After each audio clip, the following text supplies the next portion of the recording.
It's now officially 3:02, so we are meeting today to continue the EENA series focusing on the emergency communication reforms.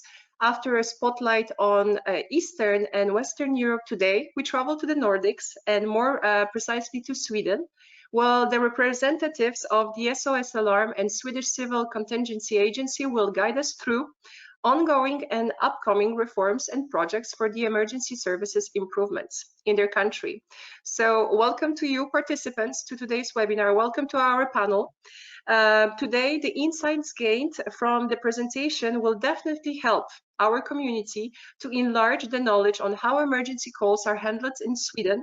What's the status of Ecall, public warning, IML, transnational database, but also get information on some new projects and programs such as Analytics and AI project, top program, new medical decision support. Before going to the details of the presentation prepared by our panelists, I would like to just go through some practicalities. My name is Kasia Kotz, I'm EENA Events Manager, and today I will be the General Coordinator of the webinar. I will be joined by my colleague, Jérôme Paris, EENA Managing Director, who will be moderating the Q&A session at the end of the presentation. The webinar is of 1 hour long. The Q&A will be straight after the presentations, so feel free to ask your questions during the presentations. How to do that? It's very easy. You just have to write your question in the chat window that you see now visible on the desktop of the GoToWebinar platform. Don't worry, those questions are anonymous, and they are then read out loud to our speakers in the Q&A session. Your questions have been also asked in the registration form. I hope that the presentation of the speakers will answer most of them. But if some questions will not be answered due to the time, or they will be not picked up by the moderator, please forgive us. You can always contact the speakers after their presentation because their contact details are available on the slides. Now, please be aware that the webinar is recorded. So tomorrow afternoon, you will have the material and the recording of it posted on the EENA webinar webpage and also on EENA YouTube channel. For any questions you might have, please refer to our FAQ section that is on the webinar webpage. Most of the common issues with the connections or your typical questions for the webinar and GoToWebinar platform are there. You can find them easily there. If not, you can always reach out to me as well. So now a big welcome to our speakers. I will not take more of the time and spoil the details of what they're going to present. I will immediately now give the floor to the first speaker, Bjorn. Yeah, thank you very much, Kasia. Okay, welcome. We are going to give you an overview for the next 40 minutes or so about the reforms and projects going on in Sweden. We will concentrate on the things that we do. Maybe most technically, we have a new medical decision support, we have artificial intelligence, we have a new CAD system, NG1 compatible, the top platform as we call it. We are also going to give you an overview of public warning in Sweden, and last but not least on the next generation of Tetra radio, digital radio system.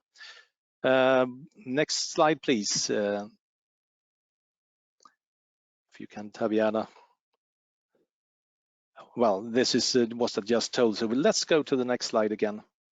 And we will start with some facts about Sweden, and I will concentrate on the 112 system, of course.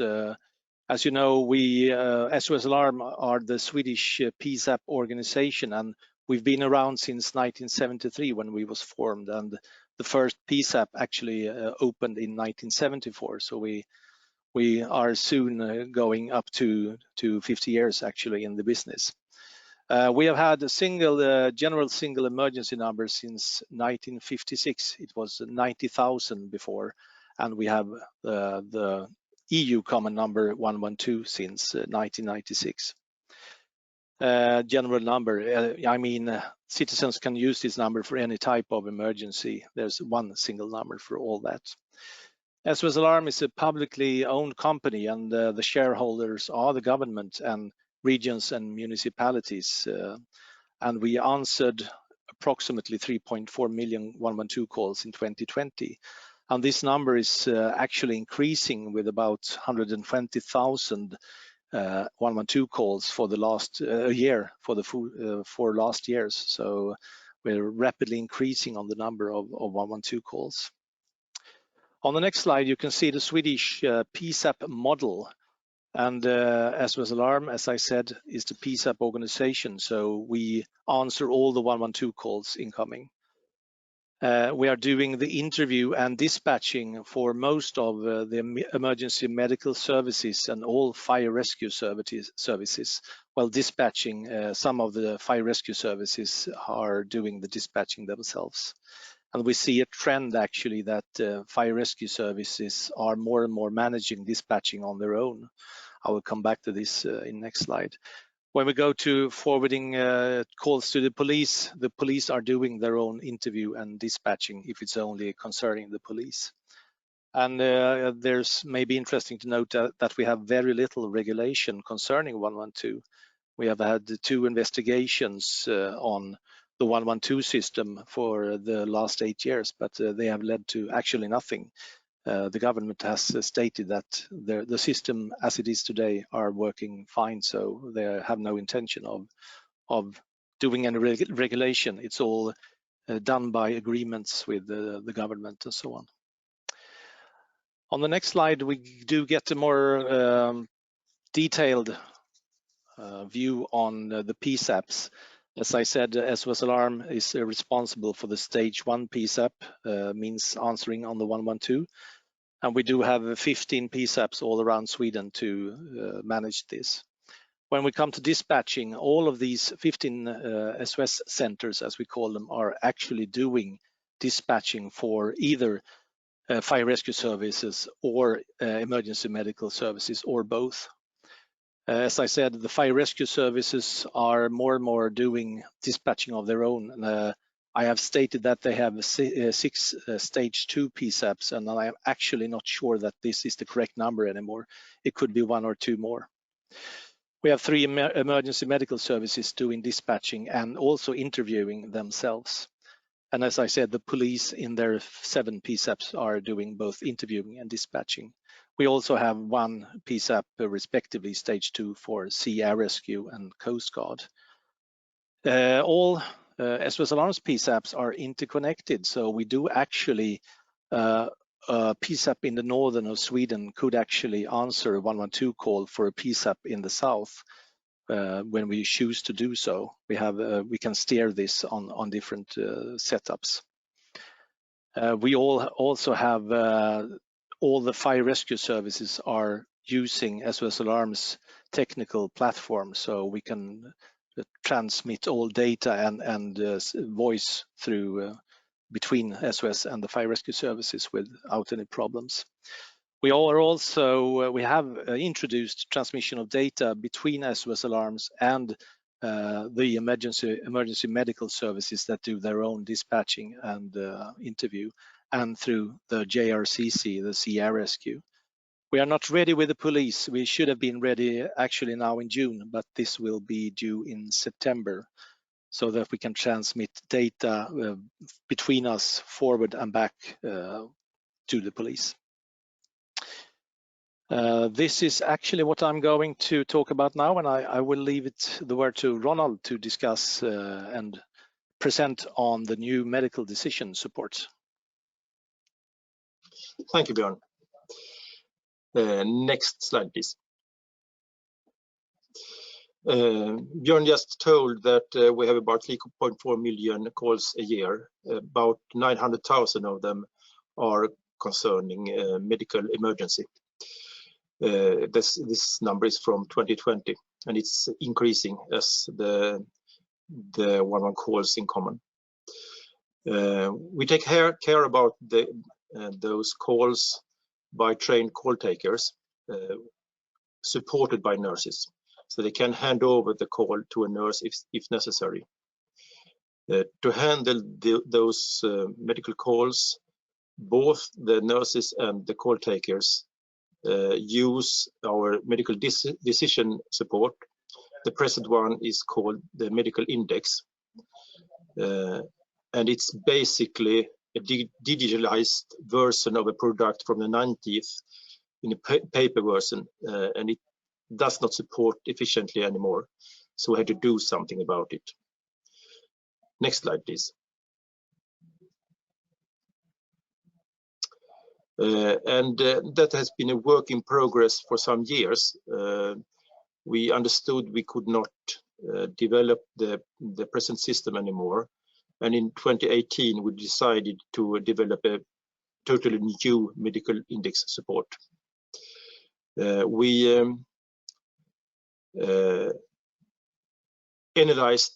the decision, we analyzed which improvements we needed compared to the present index.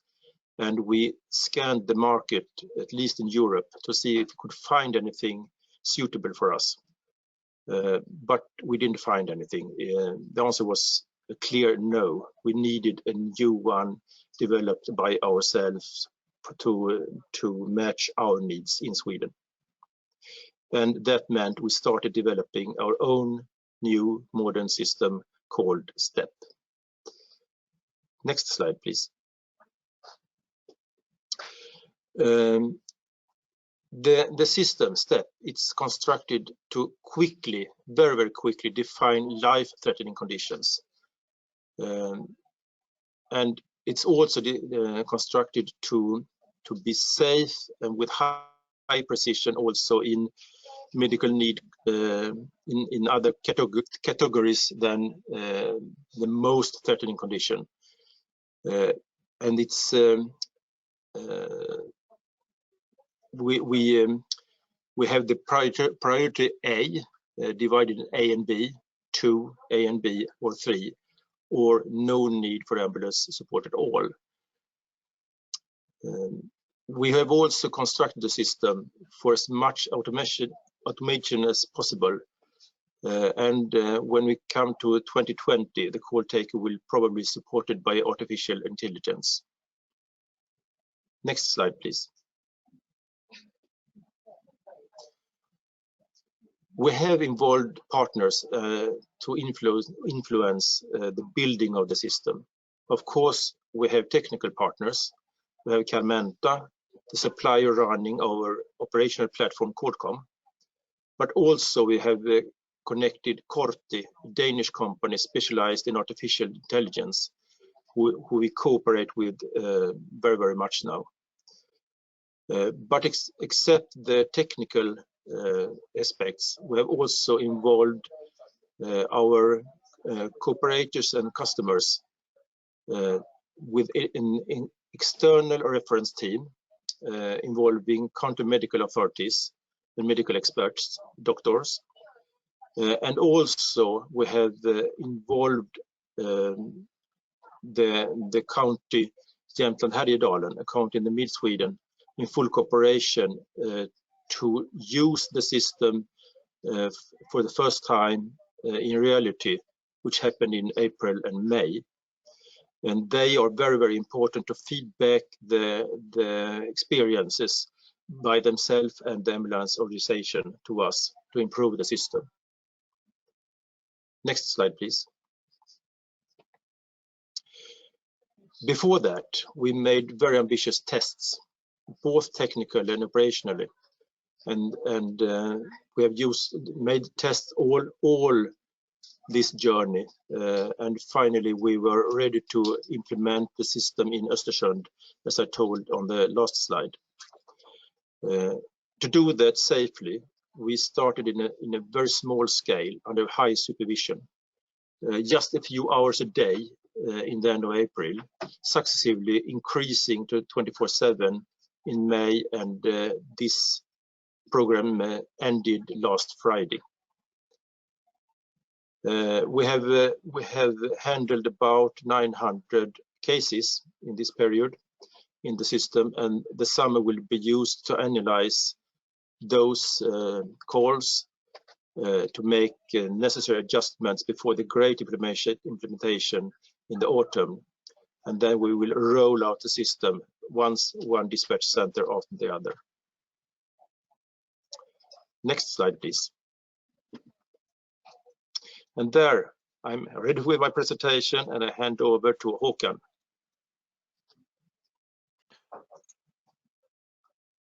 Thank you, Ronald. I'm going to talk a little bit about the journey that led us up to starting the project that we call TOP, the New Technical Operationals Platforms, which is a CAD system. And there's a long history, but we can start with the next slide to go through a little bit about the reasoning behind this. We and everyone else in this business are operating in a complex and even changing world with many factors that we need to take into consideration. And we are today a crucial role in the emergency chain in Sweden, as both Björn and Ronald talked a little bit about, and I'm sure that we're going to get back into that. We can see a huge change in society. We can, as you already heard, see that we have a lot more calls. There is new technology emerging in the markets. We will see not only voice calls in the future, we will see other ways to interconnect with us and also with anyone that needs assistance and in whichever way you need help. There will be an increasing demand for new technical solutions, all the way from voice to text to video to maybe chats solutions and others. So we know that we need to do something about this. To guarantee that we keep true to our vision to keep Sweden safer, we started a 10-month pilot 2 years back, where we actually wanted to go through and see what will the future challenges be for us. And the purpose of the entire TOP program, which consists of 7 projects, which I will get back to in a little bit further on, is to create the new technology platform to prepare for whatever future will bring in ways of communicating with us and ways for us to connect and work together with other resources in Sweden to help us in keeping Sweden safer. Next slide, please. We saw that we actually divided the driving factors into 2 different areas, external and internal. We see an increasing amount of data that are available to us and are being used. We see a bit of changing in the customer expectations, both in keeping Sweden safer, but also in other areas where we operate. We see an increased demand on the operators answering the calls or what they want or what the customers would like them to assist on. And we see an increased expectation of cooperation between different parts in Sweden. So those were the external drivers. The internal drivers is that we have a stable, but in some way a monolithic and inflexible technology platform. I will get back a little bit into that, but to give you a heads up, I think if memory serves me right, that the system we used was initially created in the late 80s. So it's not as old as SOS Alarm, but we've developed it together. And it has been growing over time, adding functionality. And when you do that with one system, you end up in a situation which I will come back to. It's still working very well, but it's somewhat inflexible to add new function and change the way it's working. We have large amounts of unstructured data, which we could use better, but I will leave that to Andrea to talk a little bit about in the next presentation, what we do there. We can also see that adding those, or actually working with those driving factors, we can see a lot of future possibilities. We can see an increasing competitiveness for us in the markets where we operate. We can see that we can make life easier for the operators. We can see that they may be able to do multiple tasks if they are assisted, as Ronald mentioned, with artificial intelligence, which is something that grows rapidly, I would say, in our market. We can see that we also need an increased flexibility by modularizing our environment so that we can more quickly change functionality in some areas. And we can also see that we can improve robustness if we work in a more modular environment. If we don't do anything, we can see that over time the quality might be reduced. We can see that it will be an increased vulnerability and the agility will suffer.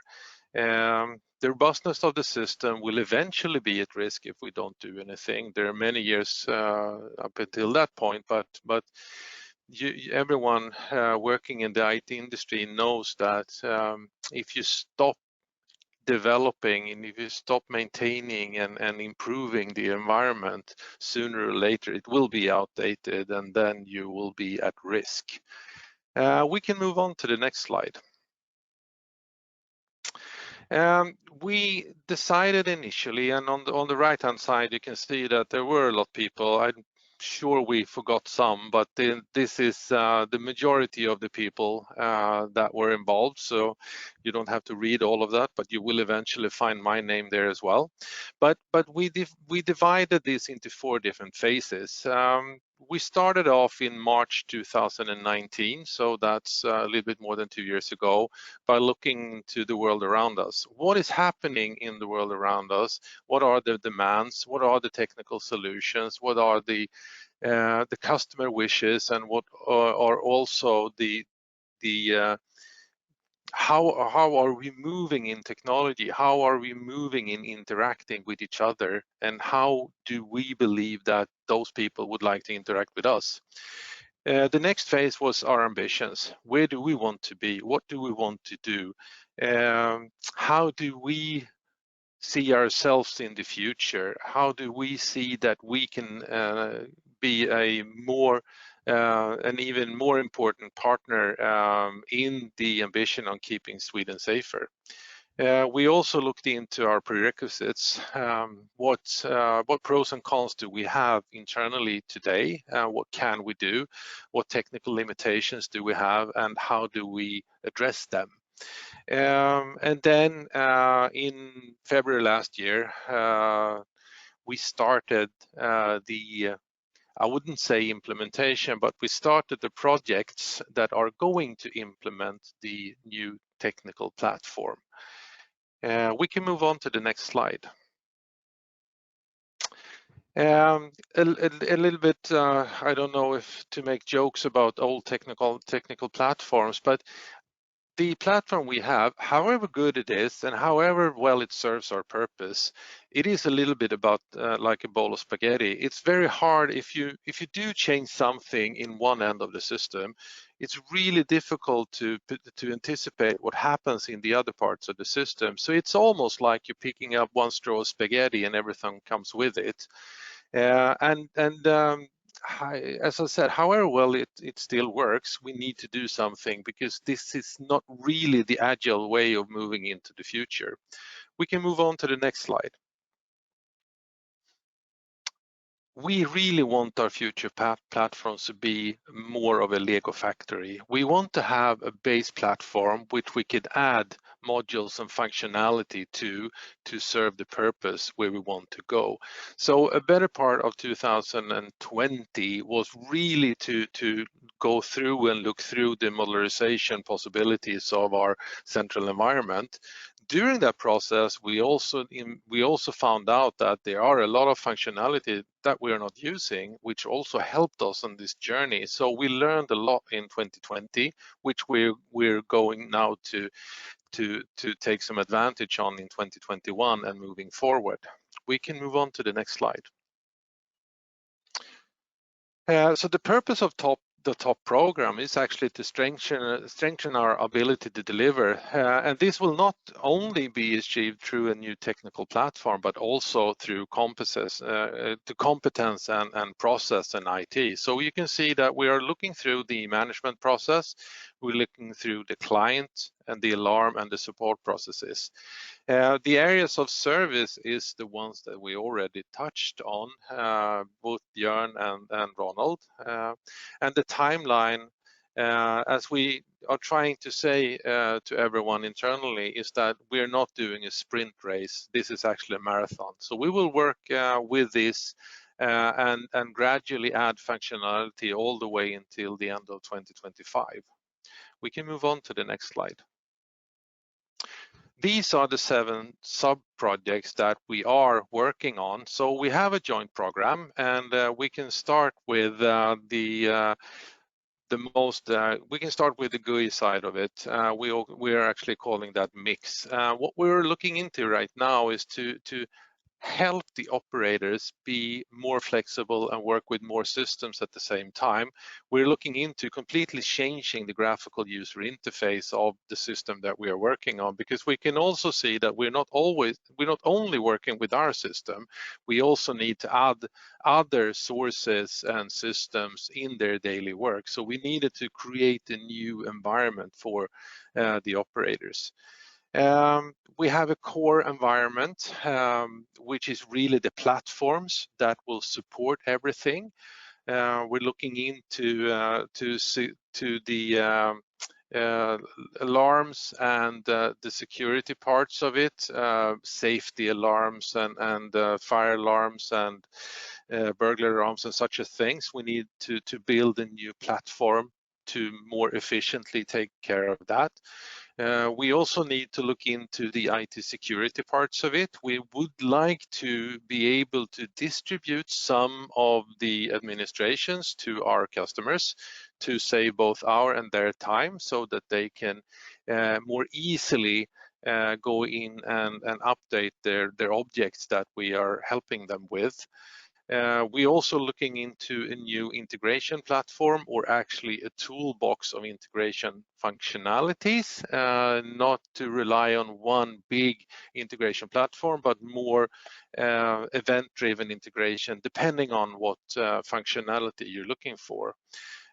We also have a project that we call Comtech, which is really the different ways that you can communicate with SOS Alarm. I mentioned it earlier. It could be through telephone, it could be through text messages, it could be chat solutions, Facebook, I don't know, and video.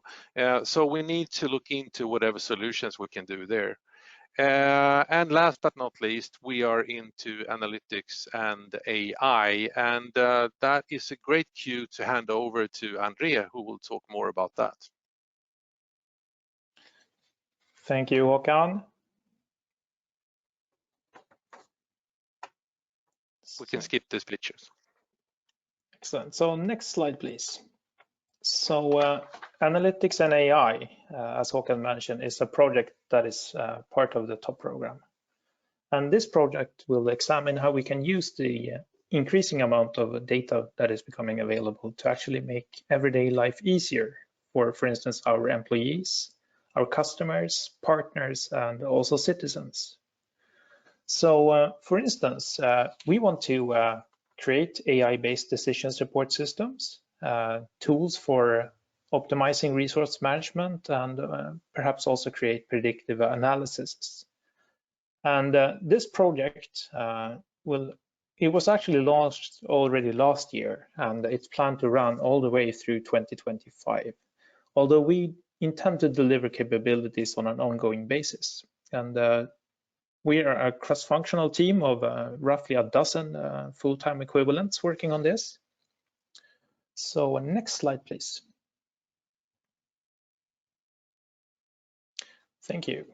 So I would like to briefly describe our work process from discovering needs and compiling these to actually create implemented solutions based on these needs. So we work in an iterative process that involves most parts of the SOS Alarm organization. So if we look at the step number one, based on the needs and problems that we have discovered in workshops with various stakeholders, we define what we call use cases. that are then prioritized and created to become proposals for proof of concepts. So a use case is basically a usage scenario for software, describing how it can possibly provide value to a user or a stakeholder. And a proof of concept is a realization to actually make sure that the idea is even possible to create. So we want to do that as fast as possible to sort of test difficult parts. So when we have a list of proof of concepts, we do some light lean business cases in order to look at the proof of concept and value it in terms of business effects and also costs. And when we have done that, we choose a proof of concept that we want to deliver to validate the assumptions and also evaluate the outcomes to see if the proof of concept is actually working. And if we have a working proof of concept and the business case still holds, we intend to develop a minimum viable product. And this is a version of a product or software with just enough functionality to actually be useful to the user or another stakeholder that can then provide feedback for sort of continued development before it's implemented as a final solution. So next slide, please.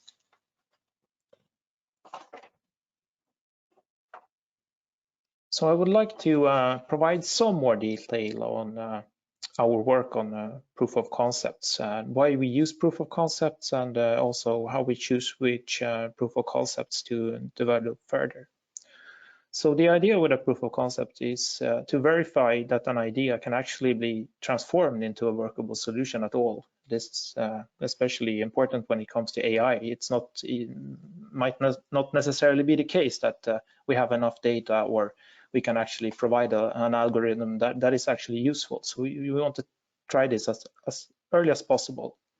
So essentially, we want to test the difficult parts of a solution, not all the possible features of a future fully working function.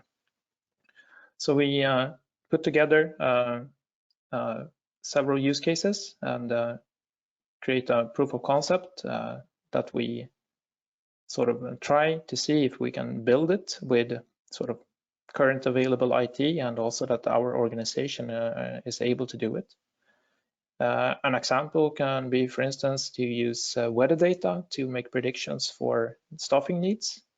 And this proof of concept would then try out whether or not we can actually predict the need for staffing in our SAPs based on perhaps future weather.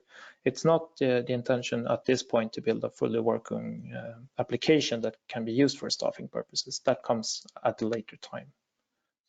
And also when we have all sets of proof of concepts, we want to make sure that the ones that we go further and develop are actually together in line with our overall business goals.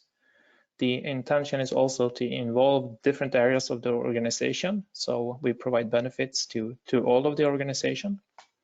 We want to test different types of technologies to learn and different types of solutions to make sure that we can provide them. And we also want to involve data of different levels of sensitivity. So basically, at an early stage, test legal problems, organizational issues, technical difficulties, and data quality and availability, and so on. So next slide, please.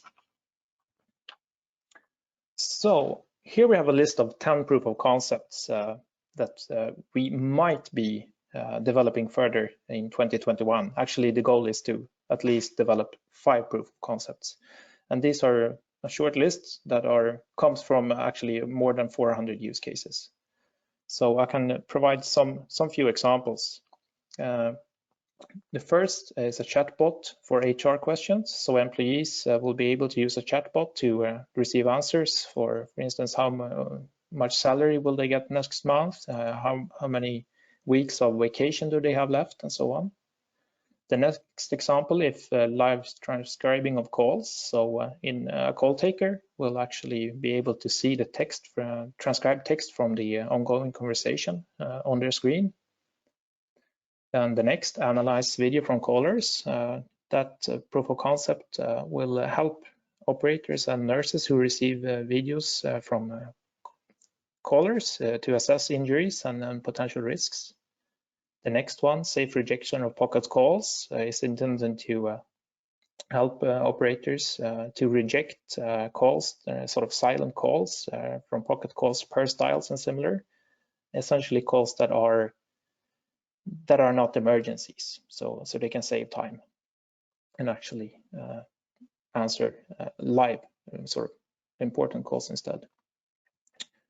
And we also intend to look at a proof of concept that will help call schedulers to plan staffing, both at the national level and local PSAP level, based on predicted call volumes in the future.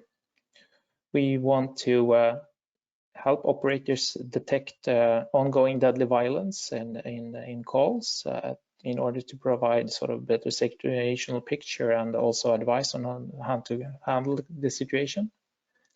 We want to try to provide automatic translation of calls to help operators, first of all, identify the spoken language, perhaps connect an interpreter, and also continue in the interview, getting assistance to translate on an ongoing basis. We have a detect call wave.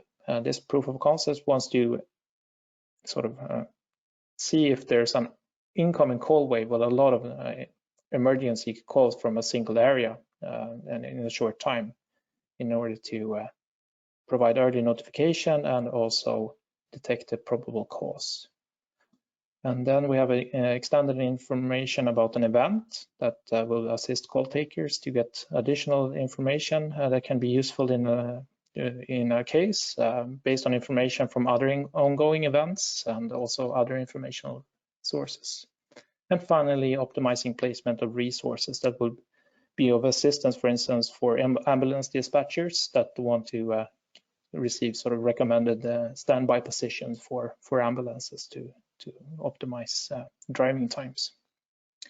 And finally, next slide, please.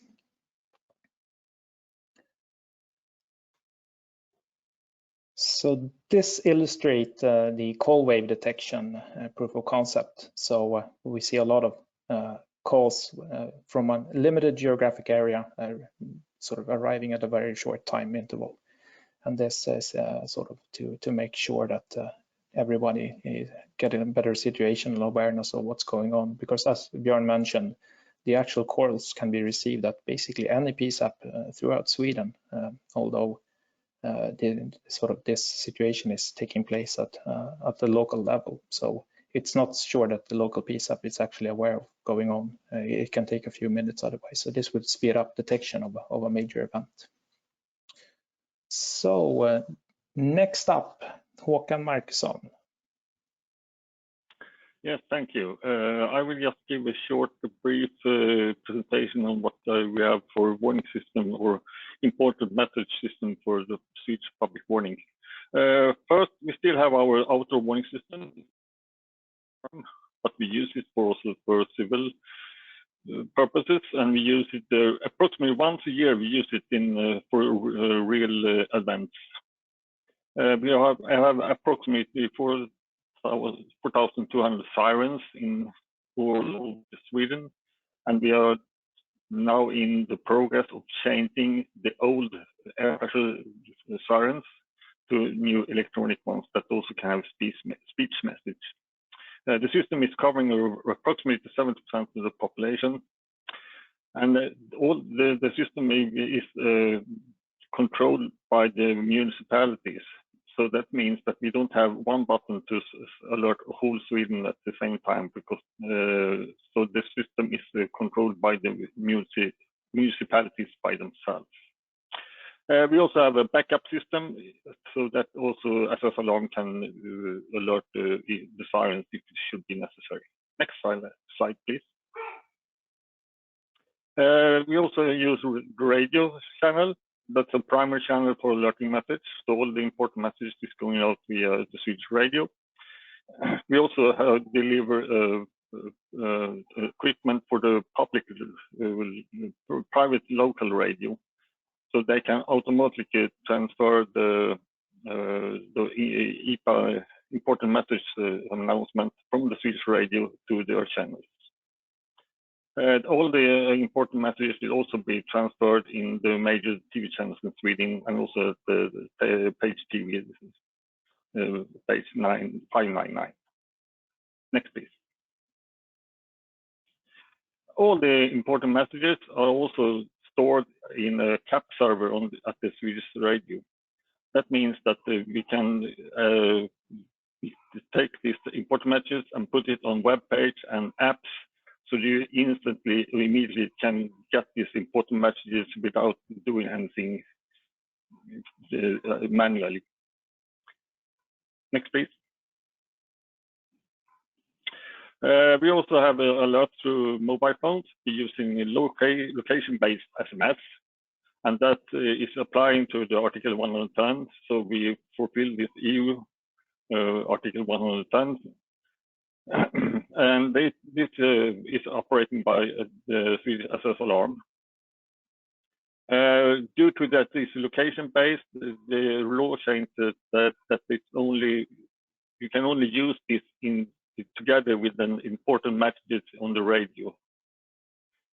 And the concerned officials who will send out the message it's him who decides if we want to use this SMS feature or not.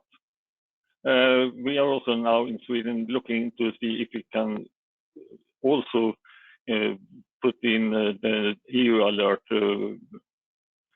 cell broadcast in Sweden, but this is still an ongoing investigation. Next, please.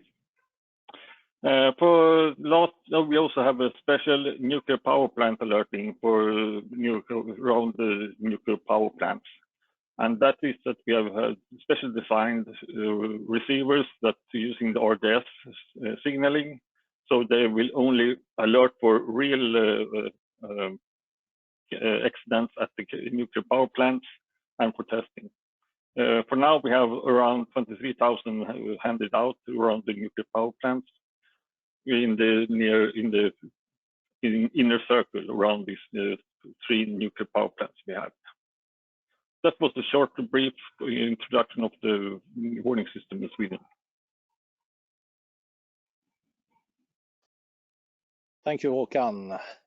And I will go into the miscellaneous part, and I have 4 pictures to run through to you, 5 pictures, sorry. And we will start with the digital Tetra radio. We are looking at the new generation of the Tetra system in Sweden called Ecall.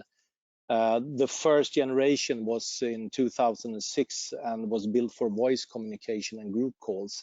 And we see the need of course, similar function as a smartphone today can deliver pictures, videos, and data to make helping more efficient.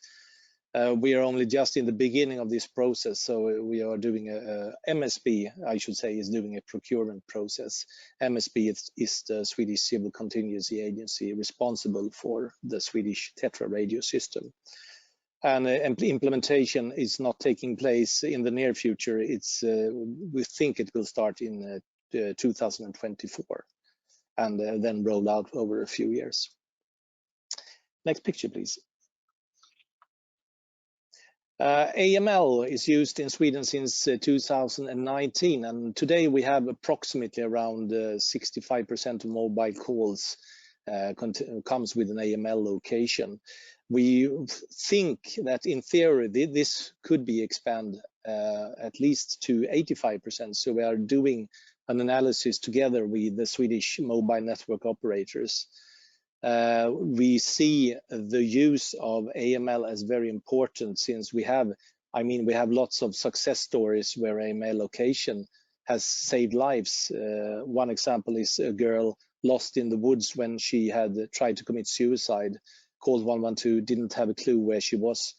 we get the first location that was around 50 meters and the next around 15 meters. So the police could find her quite soon with the ambulance. I think it took 23 minutes, and that was out in the wood in the middle of nowhere. Next slide, please. Transnational database. Yes, Sweden is one of the 17 countries participating in this, and this is also a life-saving thing. We have some success stories also where we have received calls from other countries in the PSAP directory, and we have also transferred calls. As you can see, it's more than 1,000 calls in last year that we transferred to other countries, most to our neighboring countries, but also to other countries. And we know we have examples when we don't have the possibility to transfer, and one was a tragic suicide in USA where a man in USA took his own life while talking to a guy in Sweden. We couldn't transfer him the call to USA to any of these 6,500 PSAPs that they have. And the question, of course, is why are not all PSAPs, at least in the EU, participating in this PSAP directory? That should be natural, of course. Next slide, please. And my last two slides is about Ecall. We do receive Ecalls since 2017. We have chosen to receive these at three separate special chosen of the SOS-Alarm PSAPs. We think that gives a more efficient handling of the Ecalls. And one problem that I know this is quite contrary to the prognosis before we started. We thought that around 80-90 of the automatically triggered calls, 80-90% should be real events, real accidents. But as you can see, it's almost the opposite. It's only 23%, and that's actually when fire rescue, ambulance, or police is being on site, has a ride on site. Of these 23, it's only quite near 5% that are actually in need of going to hospital. And if you look at the manually triggered Ecalls, that's a disastrous 1%. So this is not what we expected from Ecall. And last, on the next slide, we can see the third-party service providers of Ecall, external PSAPs.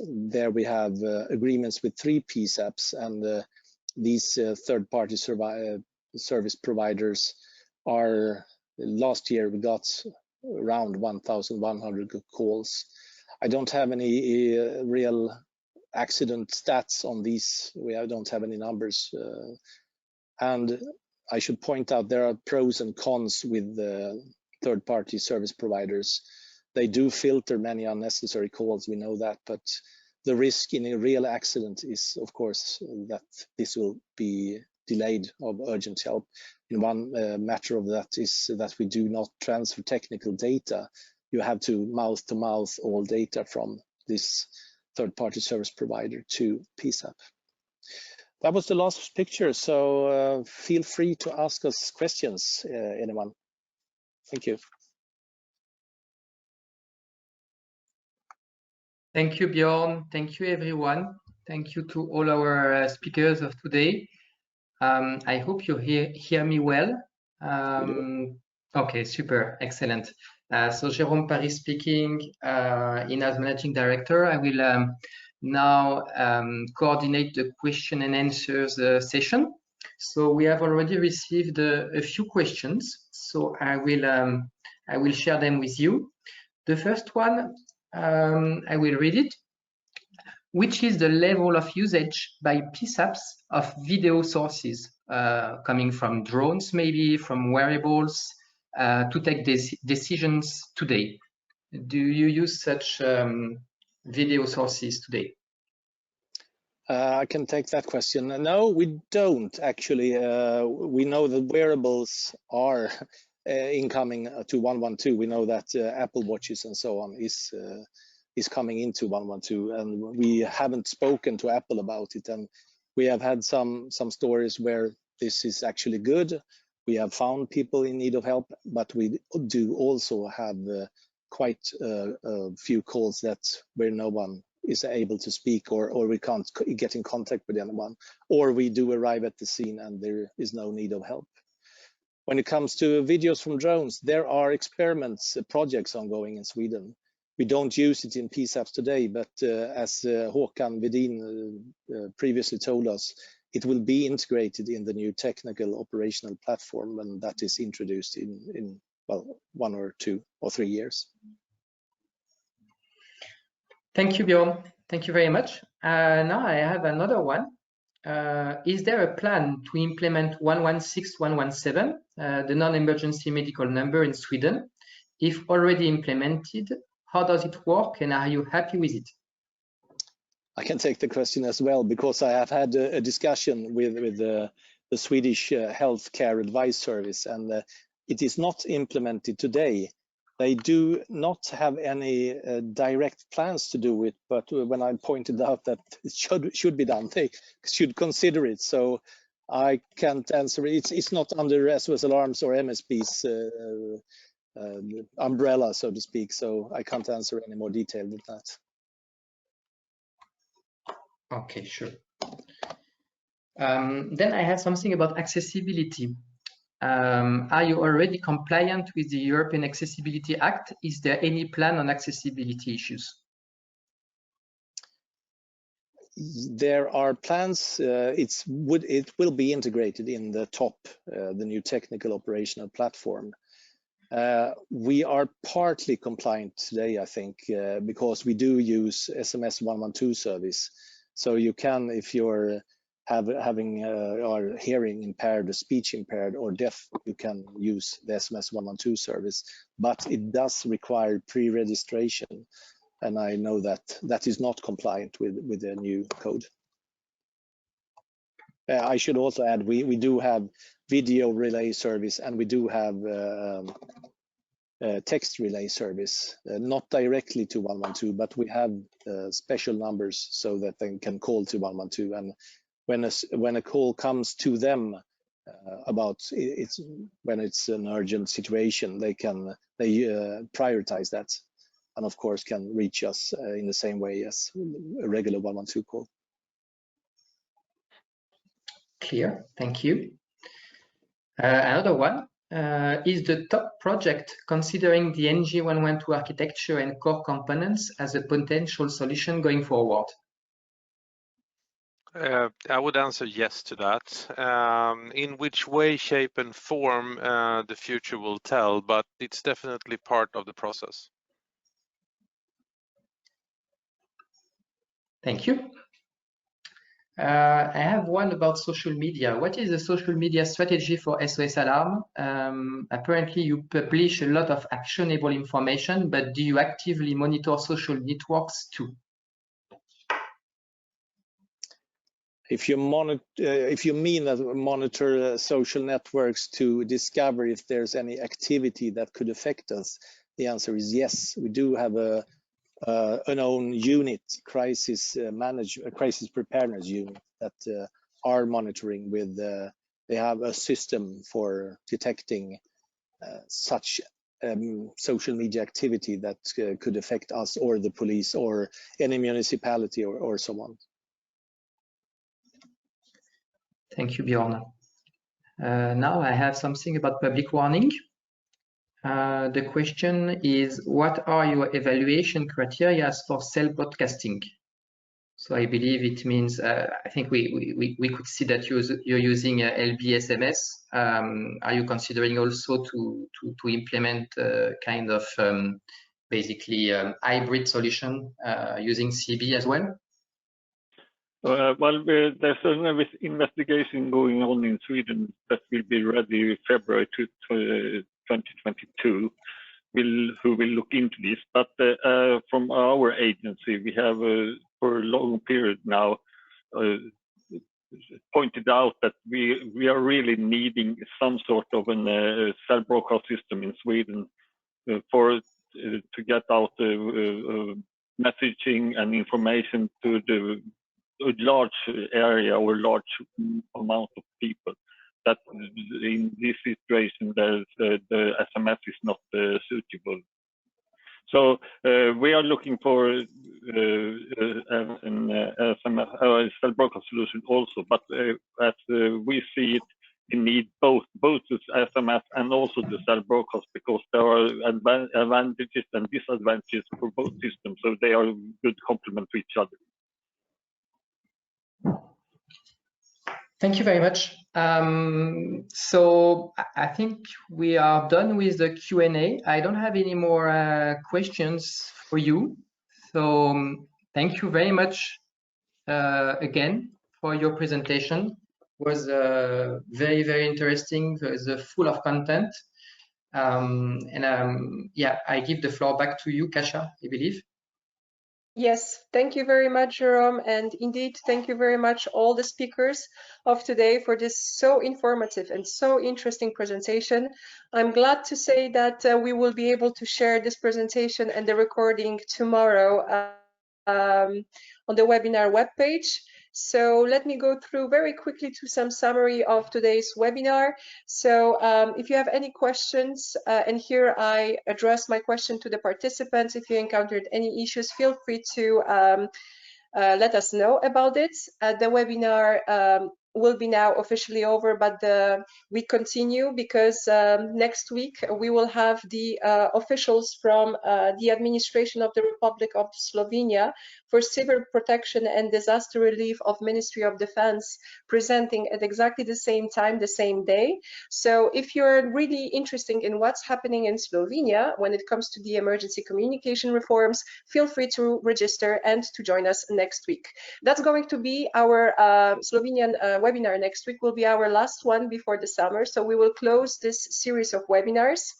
And with that, I would like to again thank you everyone for participating, for our speakers for a great presentation, and I wish you a great afternoon. Thank you very much, everyone. Stay safe. Stay safe. Bye. Thank you. Bye-bye. Thank you. Bye-bye. Bye.